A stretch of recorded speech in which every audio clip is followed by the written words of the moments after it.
Like they haven't been shown to practice anyway. We have baseball in the show, guys. I don't know how and I don't know why, but on Monday, USA Today reported Bryce Harper, who will be a free agent in 2018, is seeking a 10-year deal worth $400 million, and that the Nationals would rather let him go than pay him all that cash. Nats GM Mike Rizzo has since downplayed the report, but $400 million, Marcellus. Right. You paying this guy $400 million? You know what? When you see young talent like this with that much potential and upside, don't do this. Yes, you want to pay him, but since I watch baseball more than probably the average Joe out there, did y'all watch him play last year? I'm saying. His play went down, and if your play goes down, guess what else goes down, brother? Cash money. Your pay, baby, because your play go with your pay. We're not going to give you $400 million. You're not going to set a record, beat Giancarlo Stanton's record, because you went back. And if you really want to look at his numbers, 2014, 13, when he was a youngster, they're comparable to last year. He had one breakthrough year, and he had a lot of verbiage, a lot of talk this year, a lot of hype. But if you really crunch the numbers, only one great year. First of all, he was an ESPN The Body issue. What is, so wait, you get $400 for that? That's $200 million right there. That's free. Ain't that free? I was in there one year. They didn't pay me. No. Okay, you were never in there. All right, you need to let that go. Down here. Here's the thing. He's not a free agent this season. No. Right. He's a free agent in 2018. Yeah, this is going to be good. So that number you're talking about, the record-breaking number of 325, that could be well within its grasp in 2 off seasons, and that's what we're talking about here. Which is awful. Well, it's not awful. That's a ridiculous amount of money for one guy. And it's a proven fact that we hand out, I'm not baseball, but you hand out these giant contracts in baseball, and we all sort of like ooh and ah at these numbers. But if you really look at these guys, with the exception of A-Rod, and let's be honest, he was on a pretty loaded Yankees squad. Yep. What have you gotten for the billions that you've spent at this point? I have no answer. I have the right column. So if you give one dude $400 million, what can you put around him at that point? Well, first of all, I think putting Stanton's name in there is a little early. Nope, I'm doing it. A little unfair. No, you got to put it in there. Baseball doesn't have the hard salary cap Who else either, got his contract when he was in his 30s? That was just a stupid decision. That's what I'm saying. Baseball does that. But Bryce Harper's only going to be 25, 26 when he gets this contract. Right, but as Marcellus pointed out, his numbers aren't going up. They're not going up. They've been this, one breakthrough, and then this. It's like all the years here, one breakthrough, and then here again. It's like, where are we getting it from? Wait and see, and then you earn it. If he balls out next season. Right, which you better. And be an ESPN The Body issue, then you get your $400 million. He's going to be a repeat, and I can't get in once. I know, why can't the three of us go as a trio? Why not? Like this. But let's do something. I do Prince's Love Section. Or wait, maybe we should put our hands in different ways. Yeah, I'm not doing that. I got to do this. I'll be like, Janet Jackson. One cheer for Denzel Valentine. That's a nice pass. You see color flash? Coach always say, you see color flash, hit it. Yo, ref, get your hands up. Be ready for the pass. Yeah. That's what I heard. All I heard. Lost. The Wizards, just all of them getting a jeer today. 2 for... Oh, no. I got this, coach. I got this, coach. Ooh. That's painful. It looked nice. Insult to injury. But they win the game. Really? You really want to go there? Jeers are not about winning and losing. One moment. It's about laughing. 3 jeers to Kyle Korver. Speaking of only 11 dribbles, guaranteed. That's coming off the screen. Came in kind of hard there. Wow, you came in too hard. That's friendly fire. Oh! He smells that. Friendly fire.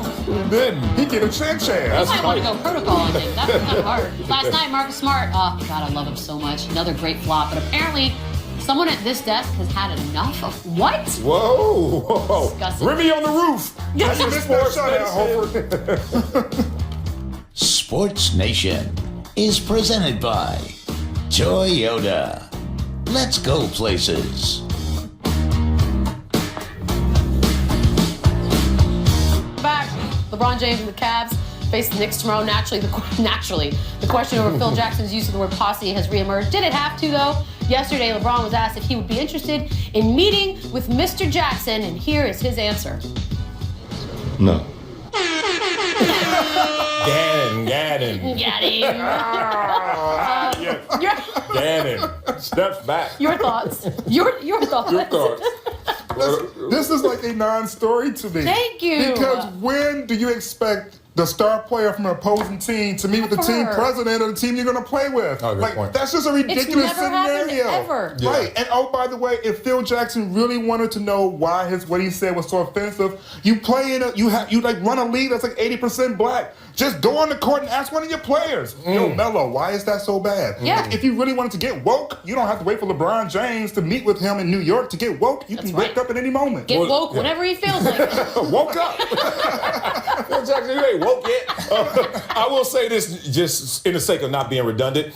The execution of power by LeBron James, the same guy who's like, I'm not staying at the Trump Hotel when I go to New York for his own reasons. I'm not going to meet with the team president because I don't want to. The execution of power is so admirable from a former player who never came close to seeing that.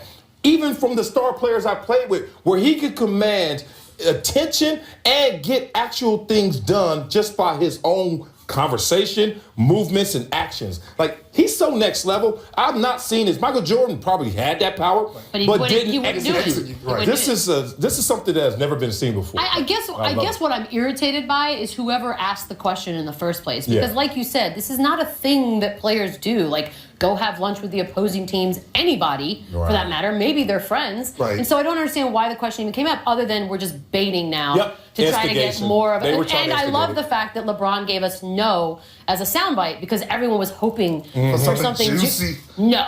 And he shouldn't. I mean, this is the real reason why, if you really want to get down to it, why they were so mad at him with the decision. Sure. Why? Because three black men decided we're going to get together and decide our own future. We're not going to let some other people That is dictate not our why future. people got mad at the decision, LZ. When you look at, let's get it. I'm telling That's you. why I got mad. It's time to woke up. Why you got mad. I'm woke. But you're not woke. You're still sleeping. You're still sleeping. If you don't know, part of the tone that Dan Gilbert had wasn't one of ownership. But I can only tell you that as Michelle Denise Beadle, somebody who was upset about who was upset about the decision. MDB in the house. That's not why I was mad. I don't care who did what color, and all that. I just hated this long, dramatic, oh my gosh, let's beg him to see. I don't like that. I don't care about the rest. How come you don't like it when it's that? But when we watch the college football reveal playoffs, and we're like, oh yeah, come on, who the 14? Do you know how angry I'm gonna? I'm not even gonna tweet because I might get fired because they're gonna wait till the last minute of the 2-hour show. Yes. Oh, okay. Anyways, missing in the Cotton Bowl. The real MVP of the league is who we're about to speak of now.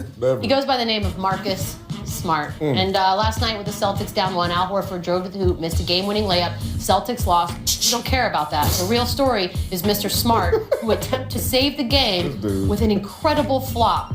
It has become such a familiar sight, it fuels my life, LZ. I hear through the negative grapevine that you're tired of this? That can't be. How? I'm just done. How? One, because his timing is off. It's like he has later reaction. It's like the arm goes out and then 2 beats later, then he flops. It's like if you're going to do it, he's learning. you have to know. You know what? Then take some class. Tell me what's wrong with this. It's an art. Perfect. Well, look at that. Perfect. Like that's not even physically possible. It's one of the Kyle greatest. Korver was the person that was supposed to be holding him back. Everybody knows Kyle's not strong like that. Yeah, it's like what body part is injured because he grabs every part of him. Everything flails. It's amazing to me. I'm never gonna get tired of it. And I'm never gonna get tired. Yeah, he's trying to sucker the officials, and if he can do it, kudos to him. And can I point something out? Yes. He has done it because in all the flops we've seen, so much so that his name is now synonymous for me with amazing flopping. Yeah. The dude has been fined once. Oh my. Only one time? Once. Did you see that video? That was more than one play. That's what I'm saying. So clearly, he's getting away with it. He's doing it right. LZ. How many times has LeBron James been called for traveling? And he does that more than once. Okay, that's so it's not as if the refs. Apples and oranges. So my point is the refs miss things. No, my point is he's so good at it, and he's becoming better as each day goes on. Yeah. We're gonna reach Ginobili level at some point. There it is. And you're gonna already be off the Not until bandwagon. he starts losing hair. When he gets a ball spot and still is able to flock effectively, then he could be Ginobili. LZ on this issue? You're a baldest. You're not woke. You're not. Woke. You are so unwoke right now. Can I say unwoke or not woke? Unwoke is a word, I think. I like it. Coming up, last night, Victor Oladipo stole Dwight Howard's soul. Right there. But was it better than the time Oladipo stole Marcellus's soul? Oh, y'all better slow down. Oh! Hey! What? So I ain't Dwight Howard. Toyota winners or losers. When asked if the Spurs were going to win the title this year, Coach Pop said that a championship is not a priority in his life, and he'd be much happier knowing his players were going to make society better. He did this, I believe, with Dr. Cornel West, and it was in front of a bunch of students, and it is just one more example of why Gregory Vladimir Popovich is the greatest human, I don't know if that's his real name, but the greatest human being I have ever. I totally agree, totally concur. I mean, Gets it. Football, basketball, sports is a means to an end, and when you can know the greater end is better than all this glitz and glamour that comes in the process, respect to you. I'm sorry, I'm not going for it. I think he's just lowering the bar so when they don't win a championship. Oh, they're gonna win. Because They're none of you gonna can't do both. It's not either or. You can't be both. You don't know anything. Loser, Dwight Howard. Last night, Victor Oladipo dunked all over him. Marcellus, you and Dwight Howard have a lot in common. Well. Which dunk is worse? Well, look, this is for all the baby mamas out there in the South. He got Dwight Howard good for that. But this one, I mean, then he stares at you. No, Dwight's worse because his rim was actually 10 feet. Mine was 8 feet, and he still made me look bad. I don't know how. That was a fantastic dunk, but I still think the best dunk this season so far was Westbrook's. His emphatic dunk to seal the victory against the Houston Rockets was ridiculous. I don't know. The Spurs had a couple really good ones last night. But it wasn't over an 8-footer like Dwight Howard, though. Look at that. Well, that's a good point. Winner, trickery. All right, so here's a soccer dude. Completely fools the goalie and everybody else with a penalty kick. Pay attention.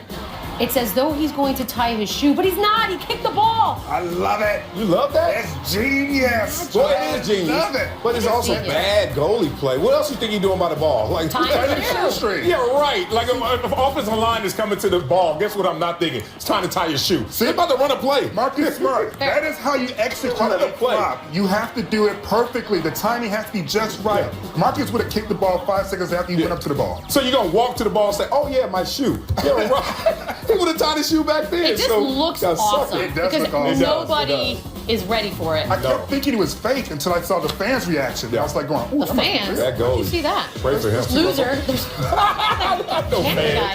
Megan Seba. Okay. So, Daryl Beckham wore these. They're Yeezy cleats for NFL's Cleats for a Cause. He told reporters they're for the Yeezy Foundation, but we did some research. There is no Yeezy Foundation. I mean, there could be now. Hanging with Bow Wow, like lying about stuff. Let me say this. I think he was scared to get fined, so he was like, "Who isn't?" But Cleat for a Cause is a real thing in the NFL last week. I know, why don't you just get a real foundation if it's a real thing? Yeezy Foundation. I'm just like. I mean, I feel like. What do they help your ego? Donate to your ego. I mean, you've seen that Pray for Kanye sign downtown, right? No, I haven't. Oh, yeah, we're on it now. Loser, cows. During an appearance on the Rich Eisen show, Steve Mariucci recalled a time when Andy Reid ate a 40-ounce steak in under 20 minutes as part of a restaurant challenge. Would you guys be up for trying to do this during a show? Because I feel like it'd be really fun. We could divvy it up between the three of us. There's no way. I took a 33-ouncer home, and it took me 2 days to eat it. 2 days. And that wasn't a challenge. First of all, who eats steak on the second day? Oh, it's amazing. Top it with eggs. But look at Andy Reid. I don't doubt he did it. I kind of feel like we should do it. The show is what, 26 you minutes? You eat roaches, so you'll try. I feel like I'll try. I'm not trying. Let's make it happen. I like steak. Yeah. Can I wash my down with Cal? No way. As long as it's free range, I'll eat it. Doable, guy. I can drink a 40 ounce in 2 seconds.